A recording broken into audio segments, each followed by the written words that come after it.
চাইলেই পদত্যাগ করতে পারবেন না, কারণ আপনাকে ম্যান্ডেট দিয়েছে যে শহীদের পরিবার, আপনি শহীদ পরিবারের সাথে বসেছেন। বিএনপি বলুক, সেনাবাহিনী বলুক, সেনাবাহিনী আপনাকে সহযোগিতা যদি না করে সেই দেশ সেনাবাহিনী থাকবে।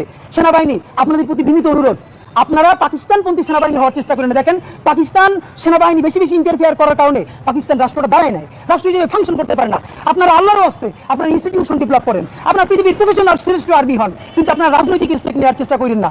ডক্টর ইউনূস সাহেব, আপনার কোনো এখতিয়ারই নাই পদত্যাগ করার, কারণ আপনাকে বসিয়েছে 1500-র অধিক শহীদ পরিবার, আপনাকে বসিয়েছে অগণিত অন্ধ পঙ্গু জুলাই যোদ্ধারা। সুতরাং আপনাকে বসিয়েছে যারা, আপনাকে ছাত্র বলবে তারা, আর কাউ আপনাকে ছাড়ার এখতিয়ার নাই। বাংলাদেশে শুধু আপনাকে গার্ডিয়ান মেনে আমরা এই পর্যন্ত রাজপথে পড়ে আছি। আপনি বিদেশ চলে যাবেন, আমরা যাবো কোথায়?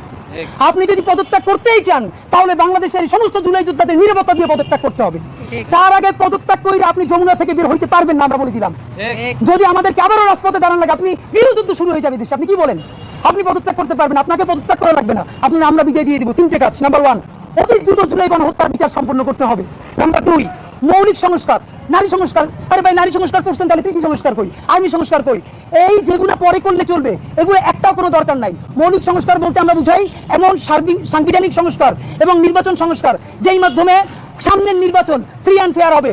বাংলাদেশে আর কেউ কোনোদিন আওয়ামী লীগ হয়ে উঠতে পারবে না, আর কোনো ব্যক্তি কোনোদিন ফ্যাসিস্ট হাসিনা হয়ে উঠতে পারবে না। এই মৌলিক সংস্কার করবেন। নাম্বার 3, ইতিহাসের সেরা ফ্রি অ্যান্ড ফেয়ার ইলেকশন দিবেন। বিএনপিকে আবার একটা কথা বলি, আপনারা যে বারবার বলেন নির্বাচন চান, আপনারা এসে সংস্কার করবেন, বলেন আপনাদের উপরে আমরা কিভাবে আস্থা রাখবো ভাই?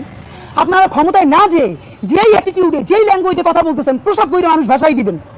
আপনারা ক্ষমতায় গেলে কিসের সংস্কার করবেন? নাম্বার 2, আপনি এখন যখন নির্বাচন চাইতেছেন, সেই নির্বাচনের মধ্যেও একটাবার সংস্কারের কথা বলতেছেন না, বিচারের কথা বলতেছেন না। এমনকি আওয়ামী লীগ যখন নিষিদ্ধ হলো তখন আপনারা আমাদের সাথে স্পষ্ট শাহবাগে আসতে পারেন নাই, দূর থেকে সমর্থন দিচ্ছেন। আপনি ক্ষমতায় গেলে ইচ্ছা থাকা সত্ত্বেও আপনি পারবেন না, কারণ আপনি দিল্লির কাছে বড় হয়ে যাবেন। ক্ষমতায় থাকতে হলে আর্মির সাথে নেগোশিয়েট করতে হবে, দিল্লির কাছে নেগোশিয়েট করতে হবে। বরং আপনি ইউনূসের হাত শক্তিশালী করেন, জামাত ইসলামী ইউনূসের হাতকে শক্তিশালী করেন। বাংলাদেশের সকল মানুষ এই 3টে কাজের কারণে, বিচার, মৌলিক সংস্কার এবং নির্বাচনের দাবিতে আপনারা ডক্টর ইউনূসের হাতকে শক্তিশালী করেন। সেক্ষেত্রে প্রস্তাবনা, এই যে কিছু অতি পাকনা উপদেষ্টা আছে যাদের কারণে জুলাইয়ের ঐক্য বিনষ্ট হয়, দুর্নীতিগ্রস্ত, তাদেরকে প্রয়োজন আপনি স্যাক করেন। স্যাক করতে সমস্যা হলে তাদেরকে দপ্তরবিহীন করে রাখেন, খাবে আর ঘুমাবে আর ফেসবুক টিপবে, আর কোনো কাজ নাই, তাদেরকে আপনি দপ্তরবিহীন করেন। যেই কয়জন উপদেষ্টা আছে প্রত্যেক উপদেষ্টার সামনে, প্রত্যেকটা মন্ত্রী পরিষদের সামনে ড্যাশবোর্ড লাগান, কোন উপদেষ্টার কি কি পারফরমেন্স। একজন লোকের কোনো নাম নাই, উনি তো সুপার পারফরমেন্স করতেছে, আমাদের রেল উপদেষ্টা যিনি। এবারে বিদ্যুৎ নিয়ে, জ্বালানি নিয়ে আমাদের সকল ঋণ প্রায় পরিশোধ হয়ে গেছে। তোমাদের আমরা দেখতে চাই প্রত্যেক উপদেষ্টার একটা করে ড্যাশবোর্ড থাকবে, কে বেশি ফেসবুক চালায়, কে বেশি কথা বলে, আর না কে বেশি কাজ করে, এটা জনগণ দেখতে চাই।